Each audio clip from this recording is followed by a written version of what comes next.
Hi, boys and girls. I'm going to show you how to find and complete your lesson 0606 for social studies assignment called Effects of Westward Expansion. We're going to start by going to our social studies course. We're going to go to module 2. And under module 2, you've got your lesson 0606. At the bottom here, we're going to click on the blank page icon to take us to the lesson. You're obviously going to go through the entire lesson, all 10 pages. On the last page, page 10, is your assignment. Under what is my assignment? And it says it's time to show what you know. Complete the activity below. Number 1, print effects of westward expansion, which is right here at the bottom. Use the graphic organizer to prepare your information, write your newspaper article, and then submit your work. So let's go ahead and click on the directions and graphic organizer here. Okay, so this is a project, boys and girls, and it's got a few pages. This is a 3-page document, but we're going to go through because you don't have to complete everything on these 3 pages. So it says, for this assessment, you will need to put on your newspaper reporter hat. So you're going to be pretending that you are a newspaper reporter. You will write an article about one of the government policies from the 1820s and 1830s that influenced Western expansion. You must explain the causes and the effects of the government policy on people and the government's goal of westward expansion. And then it breaks it down into steps for you. So step 1, you're going to choose one policy related to the westward expansion.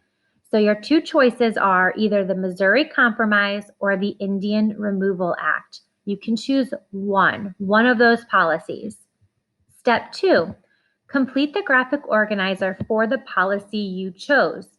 Include information about the following according to the policy you chose. Okay, so let's say, for example, in step 1, I chose to do the Missouri Compromise. So for step 2, I'm only going to focus on the Missouri Compromise side. And I'm going to complete the graphic organizer just for the Missouri Compromise because that is the policy I chose in step 1.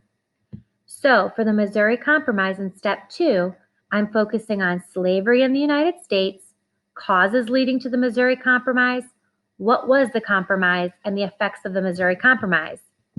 Now, if you keep scrolling down, step 2, you've got your graphic organizers here at the bottom. The second page, if you look in the middle of this graphic organizer, says Missouri Compromise. So if you chose the policy Missouri Compromise in step 1, you're going to complete this graphic organizer. If you chose the Indian Removal Act policy in step 1, you're going to do this graphic organizer that has Indian Removal Act in the middle here. You only have to do one of these graphic organizers depending on which policy you chose. If you chose the Missouri Compromise, you're going to do this graphic organizer. If you chose the Indian Removal Act, you're going to do this graphic organizer. Again, you do not have to do both. You do the one that you chose from step 1. Step 2 is completing the graphic organizer that matches your policy that you chose. Okay, and you're going to turn in that graphic organizer along with step 3. Step 3, it says use your notes from your graphic organizer to write your newspaper article. Your audience is people living in the 1820s and 1830s. In your article, you should include a title, at least 3 paragraphs, and an image. It can be hand-drawn or from the computer. And again, you can either handwrite or type your article.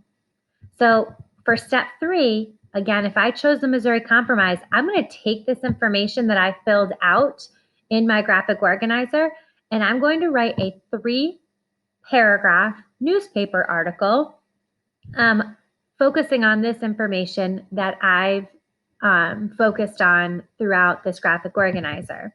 Okay, and then when it's time for me to submit my work, I'm going to submit my graphic organizer and my newspaper article. So I'm going to be submitting 2 things, the graphic organizer for the policy I chose and my newspaper article. And my newspaper article is going to have a title. It's going to have at least 3 paragraphs. It can have more. And then it's also going to have an image, whether I hand draw it or find one from the computer. And again, I might handwrite, I might type. That's completely up to you of what you decide of how you're going to do it. Okay. So again, this is a project. It's got 3 steps. Make sure you read through these steps, follow the directions. It's self-explanatory. It tells you exactly what you need to do.